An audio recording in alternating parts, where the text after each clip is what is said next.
شوف عزيز اخنوش دايع قال لك وتيدشن في عز هاد الازمه اللي خصو يكون واقف مع المواطنين، واقف مع الشعب المغربي. هذه اللي قالوا عليها واحد في الجنازه وجارو في العرس. شوفوا هو كيف الفيجطه وفرحان وما مسواقش، واخا تكبر على الموظفين ديال النظافه، العمال ديال النظافه ما بغاش يسلم عليهم، ولكن غادي ندوزوها ليه. غتكملوا معنا هذا المقطع الصغير وغادي نوريكم الفرشه كيفاش عزيز اخنوش كيحتقر الشعب المغربي.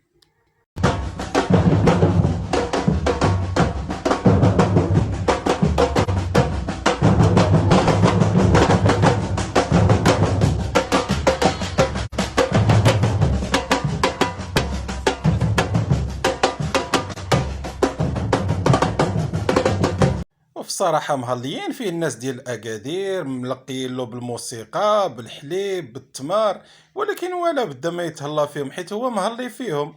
وديك الجماعة ديالو كيدير فيها ما بغا، هذيك بحال كاتبها في الاسم ديالو، حتى شي واحد ما يهضر معاه على أكادير.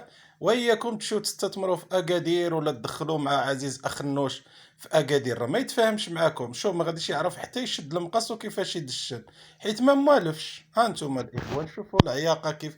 حنا باغي اللي يخدم، ما باغينش اللي يعيق علينا.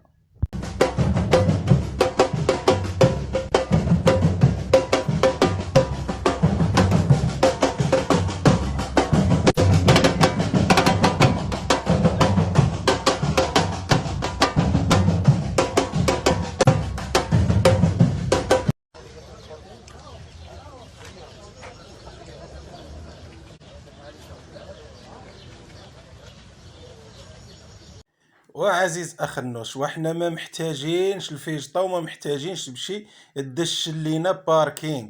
والله يهديك، هذاك العامل اللي كان واقف حداك كان كفايه عليه، العامل ولا الوالي كفايه يمشي يدشن هذاك الباركينغ.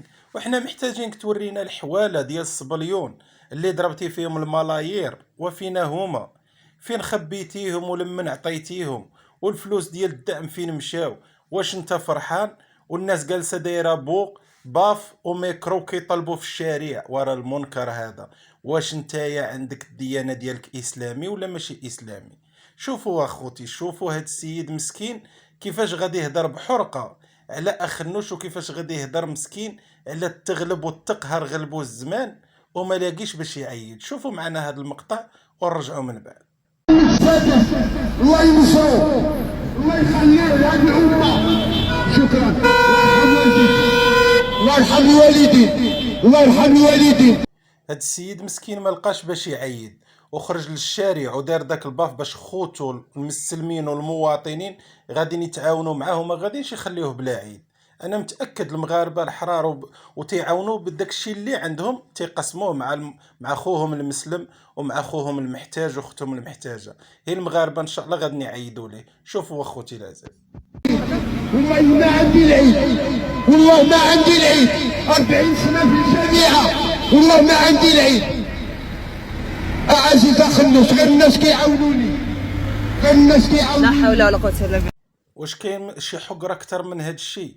واش كاين شي دل اكثر من هاد الدل اللي دلاتنا هاد الحكومه الفاسده الفاشله؟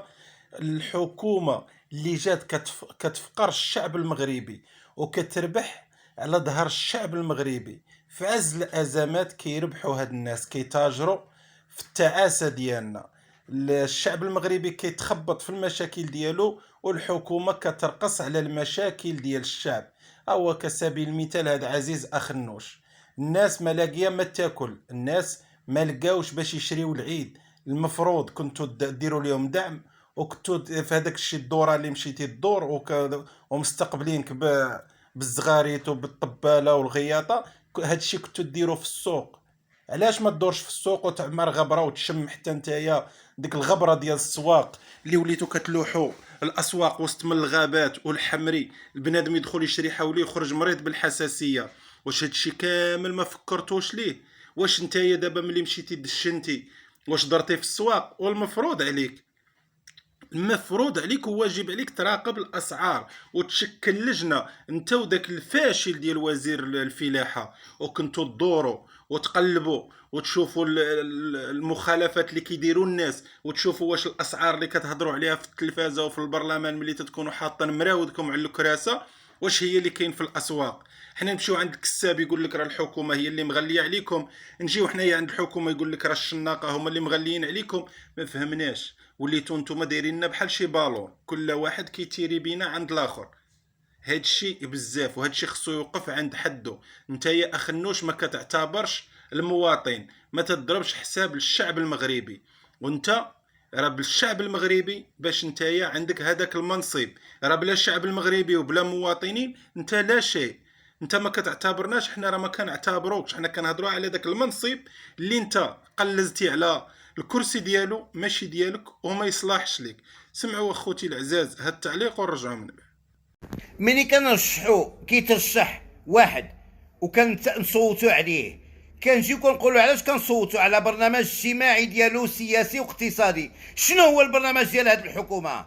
شنو دارت؟ شنو هذه وقع من بعد؟